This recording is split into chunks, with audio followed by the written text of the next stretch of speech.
સોનાના લાડુની વાર્તા. બોલો પુરુષોત્તમ ભગવાનની જય. એક ગામમાં બ્રાહ્મણ અને બ્રાહ્મણી રહે. તેમના ઉપર ભગવાનની એટલી બધી કૃપા ઉતરી કે 1, 2, 3 નહીં પણ 7 છોકરા હતા. આવી કૃપા લક્ષ્મીજીની ન હતી, એટલે માંડ માંડ ગુજરાન ચલાવતા હતા. ભગવાનની લીલા એવી કે જ્યાં ધાના ત્યાં પાના નહીં, અને પાના ત્યાં ધાના નહીં, કે જ્યાં ખાવાની વણઝાર છે ત્યાં ધાન નથી. અને બ્રાહ્મણી ઘર ઘરતું હતી, તેથી 7 દીકરાઓને સારી રીતે ઉછેરી રહી હતી. પિયરમાં મા બાપ મરી પરવાર્યા હતા, એટલે ઘરનો કારભાર તેના ભાઈ ભોજાઈના હાથમાં હતો. તેમની પાસે પૈસો હતો, પણ સંતાન સોગન ખાવા ન હતા. તેને તો ભાઈ તરફથી ઘણી આશાઓ હતી, પરંતુ ભોજાઈ એવી માથા ભારે હતી કે વાલ સોનું તો શું, સવાવાર કપડું પણ તેની પાસે જવા દે તેમ ન હતી. તો પણ બ્રાહ્મણી ગામમાં ભાઈ ભોજાઈ માટે સારું બોલતી. એક વેળા પવિત્ર પુરુષોત્તમ માસનું આગમન થયું અને ગામમાં ભક્તિભાવ ઉભરાઈ રહ્યો. ભાવિક સ્ત્રી પુરુષો ઉમંગથી નદીએ નાહવા જવા લાગ્યા. બ્રાહ્મણી પુરુષોત્તમ વ્રત કરતી હતી. આ વર્ષે ભોજાઈને પણ વ્રત કરવાનો સંકલ્પ કર્યો હતો. તેને બધી વાતનું સુખ હતું, પણ ઘરમાં પારણું ઝૂલતું ન હતું. તેથી પુરુષોત્તમ પ્રભુની કૃપા મેળવવા તે પુરુષોત્તમ મહિનો નાહવા લાગી. વ્રતની આશા રાખ્યા વગર વ્રત કરવામાં આવે તો ઉત્તમ છે, પરંતુ મોટા ભાગના ભાવિકો વ્રત કરે છે તેની પાછળ કંઈક ને કંઈક વસ્તુની ઈચ્છા હોય છે. બ્રાહ્મણીને સંતતિનું સુખ હતું, પણ સંપત્તિની ખામી હતી, એટલે એ વ્રત કરતી હતી. તેની પાછળ ધનની લાલસા હતી. તેની ભોજાઈને સંતતિની ખોટ હતી, એટલે તે સંતાન લાલસાએ વ્રત કરતી હતી. અને પુરુષોત્તમ માસ પૂરો થતાં ભાવિકો યથાશક્તિ ઉજવણી કરી બ્રાહ્મણોને જમાડી દાન દક્ષિણા આપ્યા. હજુએ સૌના વદન ઉપર પુરુષોત્તમ માસનો ઉલ્લાસ દેખાતો હતો, અને મુખ ઉપર પુરુષોત્તમ પ્રભુનું રટણ હતું. બ્રાહ્મણીની ભોજાઈને ત્યાં તો મોટા જમણવાની તૈયારી થઈ રહી હતી. તેને ગામના સમસ્ત બ્રાહ્મણોને જમવા માટે ગોર મારફત નોતરા પહોંચાડી દીધા હતા. એને તો સગાવાલાને ત્યાં જાતે જઈને નોતરા દઈ આવી હતી. ભોજાઈ નોતરા દેતી નણંદને ત્યાં આવી. બ્રાહ્મણી તો તેને આજે ઘણા દિવસે પોતાના ત્યાં આવેલી જોઈ અને હરખેલી થઈ ગઈ, અને આવકાર આપી શેત્રંજી પાસે બેસવા કહ્યું. એટલે ભોજાઈ બોલી, ઘેર ટાણું માંડ્યું છે, એટલે ઊભા પગે કહેવા આવીશું. આજે મારે ઘેર જમણવાર છે, તો 7 ટાબરિયા, 8માં ભાઈ અને 9માં બાઈ સાંજે જમવા વહેલા આવજો. હું તેડવા આવીશ, અને મારા આવ્યા સિવાય દોડી ન આવશો. ભોજાઈ તો આટલું કહીને લટક મટક કરતી ચાલતી થઈ ગઈ. બ્રાહ્મણીનું મોઢું ઉતરી ગયું કે ભોજાઈએ આપેલા નોતરામાં તોછડાઈ હતી. તેમાંય તે તેડવા આવે ત્યારે જમવા જવાનું હતું. એટલે તેણે મનમાં વિચાર્યું કે ઘરમાં બેસીને સૂકો રોટલો ખાવો, પણ શ્રીમંત ભોજાઈને ત્યાં મિષ્ટાન જમવા નથી જ જવું. પરંતુ તેની ભોજાઈ જમવાનું નોતરું દેવા આવી હતી ત્યારે બાળકો ઊભા હતા, એટલે તેઓ તો જમવા માટે તલપાપડ થઈ ગયા હતા. આ તો મામાને ત્યાં જમણવાર હતો, પણ ભાણાઓ ખુશ કેમ ન હોય? તે તો સાંજે જમવાનું છે તે જાણીને કૂદાકૂદ કરવા લાગ્યા. મજા પડશે ને, મામાને ઘેર લાડુ ખાવા મળશે, મજા પડશે ને. તોફાને ચડેલા બાળકોને શાંત કરવા બ્રાહ્મણીએ રસોડામાં જઈને તેઓને જમવા બોલાવ્યા. તો બધા બોલી ઉઠ્યા, અમે સાંજે મામાના ઘેર લાડવા ખાઈશું, અત્યારે ખાવું નથી. ભૂખ્યા રહીશું તો વધારે લાડવા ખવાશે. બાળ હઠ આગળ માં લાચાર થઈ ગઈ. તે રસોડું આટોપવા બેઠી, અને છોકરાઓ રમવા ચાલ્યા ગયા. આમ ને આમ સાંજના 5 વાગ્યા. ગામના બ્રાહ્મણો રંગબેરંગી પીતાંબર પહેરીને ટોળે મળીને જમવા જવા નીકળી પડ્યા. બ્રાહ્મણીઓ પણ રંગબેરંગી સાડીઓ પહેરી અને બાળકોને સુંદર કપડાં પહેરાવી અને સૈયરો સાથે વાતો કરતી જમવા જઈ રહી હતી. બધાના મુખ ઉપર ઉલ્લાસ હતો. આ બધું જોઈ બ્રાહ્મણીના છોકરાઓ પણ જમવા જવા માટે ઉતાવળા થઈ ગયા હતા. બ્રાહ્મણીએ તેમને દિલાસો આપી અને કહેતી કે એ બધા પારકા કહેવાય, એટલે તેમને તો પહેલાં જમાડવા પડે, અને જ્યારે આપણે તો કન્યા કહેવાઈએ, આપણે ત્યાં સૌથી છેલ્લા જમવાનું હોય. હમણાં મામા કે મામી તેડવા આવશે, એટલે આપણે જમવા જઈશું. પણ શ્રીમંતોને ગરીબની ક્યાં પડી હોય છે? શ્રીમંત ભોજાઈને નોતરું દઈ ગઈ હતી, અને સાંજે જાતે તેડી જવાનું કહી ગઈ હતી, પરંતુ બધા જમીને પાછા ફરવા માંડ્યા, તોય તેડવા ન આવી. તેથી તેને આશા મૂકી દીધી અને ભોજાઈ કદાચ તેડવા આવે તો તે બાળકોને જ જમવા મોકલવાની હતી. પણ ગરીબ ભણાવોના નસીબમાં મામાના ઘરનું મિષ્ટાન ખાવાનું નહીં લખ્યું હોય. તેથી રાત પડી ગઈ, તોય કોઈ તેડવા ન આવ્યું. સવારના ભૂખ્યા બાળકો મિષ્ટાનનું રટણ કરતાં કરતાં થાકી અને સૂઈ ગયા. પણ બાળકો ઉઠશે ત્યારે જમવાની વાત સંભાળશે કે એ બીકે બ્રાહ્મણીએ ભાઈના ઘર આગળ થયેલા જમણવારના એઠા પતરા લઈ આવવાનું વિચાર્યું. એ તો અંધારી રાતના લપાતી સુપાતી ભાઈના ઘર આગળ ગઈ. ત્યાં તો મોટા ઝુમ્મરો ઝળહળી રહ્યા હતા. તેના પ્રકાશમાં તેને એક ખૂણામાં એઠા પતરાનો ઢગલો જોયો. તે ઊભી વિચાર કરવા લાગી અને પ્રભુને રટવા લાગી, હે પુરુષોત્તમ પ્રભુ, ભોળાના ભગવાન, તે આખરે મારા બાળકોને ભૂખ્યા સુવાડ્યા ને. તારા રાજ્યમાં તો કોઈ ભૂખ્યું સૂઈ રહેતું નથી. તો મારા બાલુડાએ તારો શો અપરાધ કર્યો હતો કે આજે તેઓ તળવળીને ભૂખ્યા પેટે સૂઈ ગયા? પ્રભુ, ક્યાં સુધી અમને આમ રીબાવીશ? તો તારા રાજ્યમાં અંધેર નથી. માટે લાગે છે કે જે કોઈ થઈ રહ્યું છે તે અમારા ભલા માટે જ થઈ રહ્યું છે. આમ મનમાં વિચારતી બ્રાહ્મણી થોડાક પતરાળા એક લુગડામાં બાંધી લીધા અને તે લપાતી સુપાતી ઘેર આવી અને ભાઈને ત્યાં બધા ધમાલમાં પડ્યા હતા. તેથી તેને કોઈની નજર તેના પર પડી ન હતી. ઘેર આવીને બ્રાહ્મણીએ બધા પતરાળા છૂટા મૂક્યા અને તેમાં એઠા પડેલા લાડવા તથા ભૂકો જુદો કાઢીએ અને તેમાંથી સફાઈદાર લાડવા વાળી દીધા. તાજા જ લાડવા વાળ્યા હોય તેવા લાગતા હતા. પછી તેણે પતરાળાનો ઢગલો એક ખૂણામાં કરી રાખ્યો. સવાર પડતા પહેલા બ્રાહ્મણે ઉઠીને દીવો પેટાવી પેલા પતરાળા ઉકેડે નાખી આવવાનો વિચાર કરી પતરાળાના ઢગલા આગળ આવી અને ત્યાંનો દેખાવ જોઈ આશ્ચર્યમાં પડી ગઈ. એવો ચમત્કાર બન્યો કે તે રાતના તે ખૂણામાં જે ખાખરાના પતરાળા મૂક્યા હતા તે દિવસના પ્રકાશમાં સોનાની જેમ સોનાના દેખાતા હતા. તે સોનાની જેમ ઝળહળી રહ્યા હતા. આ તો ન માનવામાં આવે તેવી વાત હતી. આથી બ્રાહ્મણીએ તેના પતિને ઉઠાડીને કહ્યું, નાથ, કંઈક ચમત્કાર બતાવો. રાતના મેં ખાખરાના પતરાના ખૂણામાં મૂક્યા હતા તે અત્યારે સોનાના દેખાઈ રહ્યા છે, માટે તમે જુઓ. બ્રાહ્મણ તો મનમાં તરંગો કરતો ખૂણા આગળ આવ્યો. ત્યાં તો સાચે જ સોનાના પતરાળા પડ્યા હતા. તે તો હરખમાં આવીને કહેવા લાગ્યો, હે પુરુષોત્તમ ભગવાન, જરૂર આપણા ઉપર પ્રસન્ન થયા લાગે છે. આપણે ભાવથી પુરુષોત્તમ વ્રત કરીએ છીએ, તેનું આ ફળ છે. ખરેખર ભાવ ભરી ભક્તિ પડ્યા વગર રહેતી નથી. ભગવાન આપે છે ત્યારે પાછું વળીને જોતો પણ નથી અને તે ક્યારે ને ક્યાં અને શું આપશે તેની પણ કોઈને ખબર પડતી નથી. વાહ પ્રભુ, તારી લીલાનો પણ કંઈ પાર નથી. બ્રાહ્મણી બોલી, નાથ, ભગવાને પતરાળા સોનાના બનાવ્યા, પરંતુ અસલમાં તો તે મારા ભાઈના છે, એટલે એના ઉપર આપણો અધિકાર નથી. વળી એ મારા પિયરની વસ્તુ છે, એટલે તમારાથી લેવાય નહીં. માટે હું તો મારા ભાઈને એની વસ્તુ સોંપી દઉં છું. પછી તે કપડાં તરીકે મને આપે તો ઠીક છે, નહીં આપે તો કાંઈ નહીં. બ્રાહ્મણ પણ સાપ દાનતનો હતો, એટલે તેને તેમ કરવા કહ્યું. બ્રાહ્મણી દોડીને ભાઈને ઘેર ગઈ. ભાઈ નાહવાની તૈયારી કરી રહ્યા હતા. તે વિચાર કરવા લાગ્યા, અત્યારે બેન કેમ આવી હશે? ત્યાં તો બહેન બોલી, વીરા, હમણાં મારે ઘેર ચાલો, તમને કાંઈક બતાવું. ભાઈ જવાબ આપે તે પહેલાં જ ભોજાઈ પહોંચી અને નણંદને આવેલી જોઈને એની આંખો ચાર થઈ ગઈ. તે સમજી ગઈ કે અત્યારે નણંદ વધેલી મીઠાઈ લેવા આવી હશે અને તે માટે તે તેના ભાઈના કાન પંભેરી રહી છે. આથી તે મોઢું ચડાવી અને બોલી, નણંદબા, જે કહેવું હોય તે મને કહો. ઘરની વાતમાં તમારા ભાઈને શું ખબર પડે? હજુ તો સાંજે બધા માલ પાણી ઉઠાવી ગયા છો.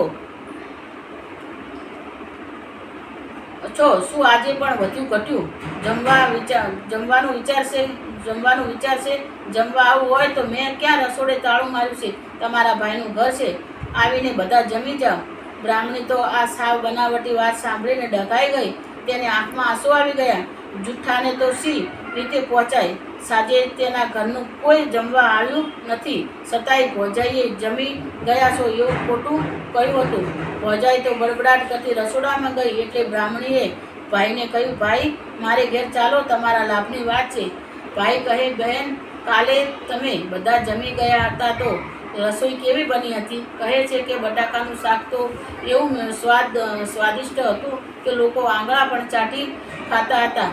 બહેને કહે, ભાઈ મારી ભોજાઈએ જે કહ્યું તે ખોટું છે, અમને કોઈ તેડવા આવ્યું નહીં એટલે અમે જમવા આવ્યા નહોતા અને છોકરાઓ બિચારા ભૂખ્યા પેટે સૂઈ ગયા અને મને થયું કે સવારે છોકરા લાડુ ખાવા માગશે તો હું શું આપીશ?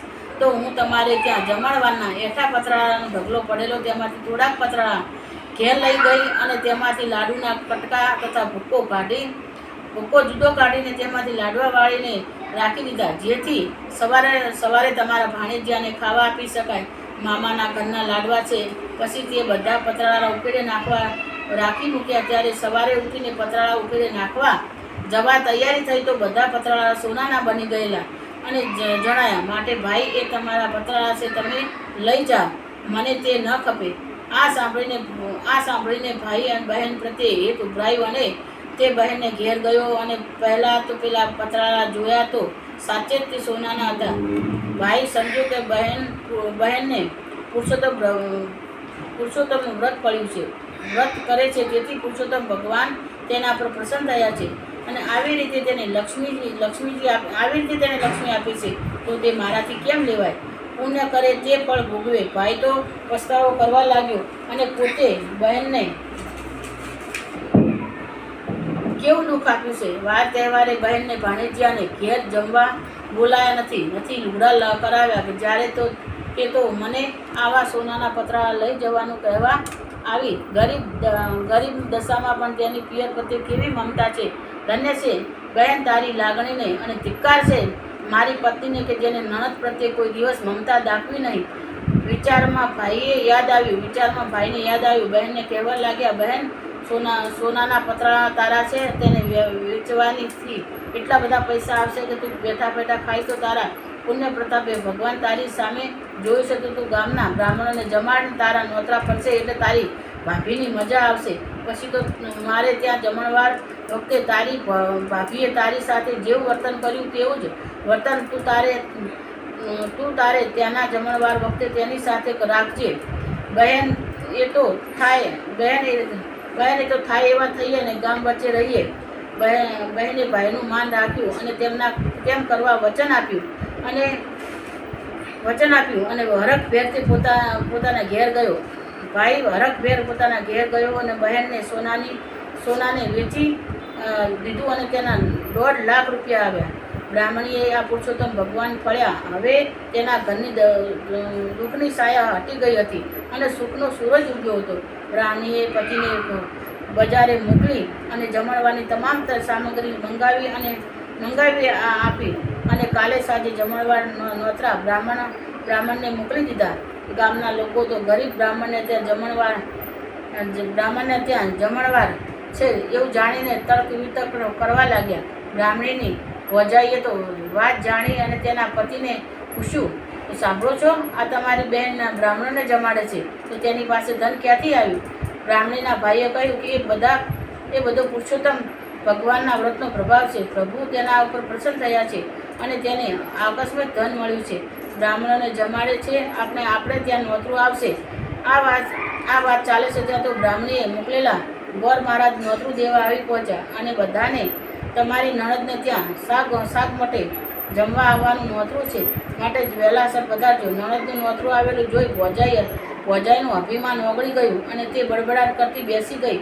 ત્યાં તો નણદ જાતે જ નોતરું દેવા આવી અને તેને નર્મતાથી કહી, ભાભી એ ભગવાને મારા સામે જોયું છે અને કાલે મારે ત્યાં જમણવાર છે, માટે તમે બંને ભાઈ ભોજાઈ પ્રભુનો પ્રસાદ આરોગવા પધારજો. ભાભીનો મિજાજ હવે ઠંડો પડી ગયો હતો, તેથી તેને સહર્ષ નોતું સ્વીકાર્યું અને નણદના વખાણ કરવા લાગી.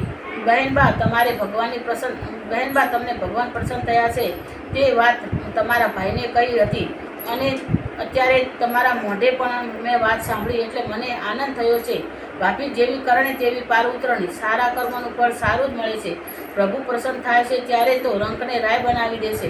સારું, ત્યારે સાંજે જરા વહેલા પધારજો, તેથી મારું સારું દેખાય. બહેને ઉઠતા ઉઠતા કહ્યું અને તે પોતાના ઘેર ગઈ. તેના ઘરમાં પગ મૂક્યો ત્યાં થોડી જ વારમાં તેનો ભાઈ આવ્યો. તેને પોતાની પત્નીના હલકટ સ્વભાવ ઉપર ખૂબ જ ગુસ્સો આવ્યો અને તેથી તેની શાન ઠેકાણે લાવવા માટે તેને એક તરકીબ શોધી કાઢી અને તે તરકીબ તેને પોતાની બહેનને જણાવી દીધી. થોડી વાતચીત કરી અને પોતે પોતાના ઘેર ચાલ્યો ગયો. બીજે દિવસે શાંતિથી જમણવાર પતી ગયો. બધાએ બ્રાહ્મણીના ભાગ્યની વાતો કરતા હતા. ધીમે ધીમે જમણવાર વિખરાઈ ગયો અને કુટુંબીજનો જમનાર બાકી હતા. બહેને ભાઈ અને ભોજાઈને જમવા બેસાડી દીધા અને બહેનના છોકરા ભાણિયા પીરસવા આવ્યા. 20 જણ જમવામાં બેઠા હતા એટલે પીરસનારા એક પછી એક ઝડપથી પીરસતા હતા. હવે લાડુ નીકળે એટલી જ વાર હતી ત્યાં તો એક ભાણિયો લાડુ પીરસવા નીકળ્યો અને તેને બધાના પતરાળામાં ઘીથી લચપતતા લાડુ પીરસ્યા હતા અને મામીના પતરાળામાં બાકી રાખી હતી. તુરંત જ તેને એક થાળીમાં સોનાનો લાડુ લઈ આવ્યો અને તે મામીની પતરાળીમાં પીરસ્યો. મામીએ હાથમાં લઈ અને લાડુ તપાસ્યો તો તેને સોનાનો લાડુ હતો. તે તો વિચારવા પડી ગઈ અને સોનું તે વળી ખવાતું હશે. ત્યાં તો નણંદના ભાણિયા બોલી ઉઠ્યા, બધું આવી ગયું, જમવા માંડો. બ્રાહ્મણીની ભોજાઈ બોલી, ભાણાભાઈ, તમારે મને ભૂખી રાખવી છે કે શું? આ સોનાનો લાડુ તો મારે સી રીતે ખવાય? આવી રીતે મસ્કરી હોય. જ્યારે ભોજાઈને ઘેર જમાડવા હતું ત્યારે નણંદને ત્યાં જમવાનું નોતરું દેવા ગઈ ત્યારે છોકરાઓને ટાબરિયા કયા હતા અને આજે એ જ છોકરાઓને તે માનથી ભાણાભાઈ કહીને બોલાવવા લાગી અને નર્મદાથી વાત કરી હતી. તો નણંદના ભાણાઓ સમજી ગયા કે બધું ધનને માન છે અને 8 દિન સુધી મામીને અમારે મન કોઈ કિંમત ન હતી. અમને ટાબરિયા કહી અને બોલાવતી હતી. ખરેખર ધનનો પ્રતાપ જ એવો છે કે નાણાં વગરનો નાથ્યો ને નાણે નાથાલાલ કહેવત ખોટી નથી. હજુએ મામી સોનાનો લાડવો જોઈ રહી હતી. તેથી ભાણાએ કહ્યું, મામી, તમે શ્રીમંત રહ્યા એટલે તમને સોનાનો લાડુ પીરસ્યો છે, માટે ઉમંગથી જમો. નણંદ નજીકમાં ઊભા હતા. તે આ જોયા કરતી હતી અને ભાઈ અને ભોજાઈ થોડે દૂર જમવા બેઠા હતા. ભાઈએ ભાણાને શીખવાડ્યું હતું તે મુજબની તેની મામીને કહ્યું હતું. આથી તેને મનમાં હરખાતો હતો. આખરે તેને પત્નીને કહ્યું, તારા ભાણામાં તો સોનાના લાડુ પીરસાશે, પણ તે તો તારી નણંદ અને તેના ભાણિયાઓ સતે નોતરે ભૂખ્યા રાખ્યા હતા અને બિચારીને રાતના હેઠા પતરાળામાંથી હેઠ શોધી અને તેના લાડવા બનાવી છોકરાઓને ખવડાવવા પડ્યા હતા. તું અને હું તો બહેન ભાણેજાને કંઈ ના આપી શક્યા. 2 હાથવાળો આપીને શું આપવાનો હતો? 1000 હાથવાળો આપે છે ત્યારે પાછું વળીને જોતો નથી. બહેનની હૃદયની ભક્તિના પ્રતાપ પુરુષોત્તમ ભગવાને પ્રસન્ન થઈને પતરાળા સોનાના બનાવી બહેનની ભીડ ભાગી. તું તારે ખાવા માંડ, હવે તો તને સોનાનો લાડુ પીરસ્યો છે. આ સાંભળીને ભોજાઈ ઉઠી નણંદે પેટી પડી અને માફી માગીને કહેવા લાગી, બહેનબા, થવાનું હતું તે થઈ ગયું. વહી ગુજરી ભૂલી જાઓ. મારાથી તમને માઠું લાગ્યું હોય તો ક્ષમા માગું છું. બ્રાહ્મણીએ કહ્યું, ભાભી, ભગવાન જે કરે તે સારા માટે જ કરે છે. તમારે ઘેર હું જમવા ન આવી તો સારું જ કર્યું. તો જ મને હેઠા પતરાળા લાવવાનું સૂઝ્યું અને તે પતરાળાઓ મારા ઘરમાં સોનું વરસાવ્યું. આમ કહીને બ્રાહ્મણીએ ભાભીને જમવા બેસાડી અને તેને પાસે બેસીને ભાભીને ઘીથી લચપતતા લાડુ ખવડાવ્યા અને તે પોતે પણ તેની સાથે ખાધું.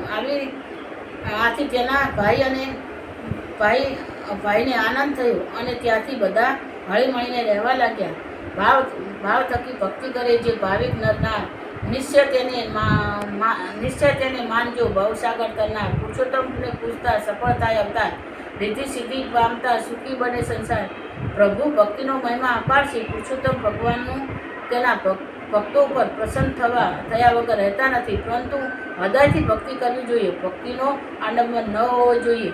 જેથી રીતે ભગવાન બ્રાહ્મણીને ફળ્યા એવી રીતે પુરુષોત્તમ ભગવાનનું વ્રત કરનાર અને કથા વાંચનાર સાંભળનારને ફળજો. બોલો પુરુષોત્તમ ભગવાનની જય.